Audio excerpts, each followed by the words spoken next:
আসসালামু আলাইকুম, আপনাদের সকলকে সুলতান ইউটিউব চ্যানেলে স্বাগতম। ভাই, আজকাল মোবাইল চালিয়ে মজা নাই, যেখানে যাই সেখানে ছোট একটা বিজ্ঞাপন দিয়ে দেয়। আজকে দেখাবো সহজে আপনি কিভাবে আপনার ফোনে আসা অপ্রয়োজনীয় অ্যাড গুলো বন্ধ করবেন।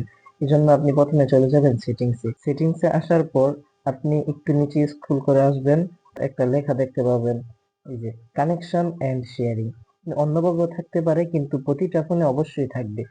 কানেকশন একটা ক্লিক করে দিবেন, একটু নিচে আসবেন, তারপর একটা লেখা দেখতে পারবেন প্রাইভেট ডিএনএস। এই যে একটা লেখা প্রাইভেট ডিএনএস, এখানে একটা ক্লিক করবেন। তারপর এর নিচে যে একটা লেখা দেখেন প্রাইভেট ডিএনএস, এখানে একটা ক্লিক করবেন। এখানে ক্লিক করার পর আপনাকে এখানে লিখে দিতে হবে dns.adguard.com। এটা লিখে এখানে সেভে ক্লিক করে দিবেন। তারপর আপনার কাজ শেষ। এখন থেকে ইনশাল্লাহ ফোনে অপ্রয়োজনীয় অ্যাড কম আসবে। ভিডিওটা দেখে যদি একটু উপকার হয় অথবা মনে হয় নতুন কিছু শিখতে পেরেছেন, তাহলে অবশ্যই সোলজান ইউটিউব চ্যানেল সাবস্ক্রাইব করে আমাদের সাথেই থাকবেন। দেখা হচ্ছে নতুন কোনো ভিডিওতে। আসসালামু আলাইকুম।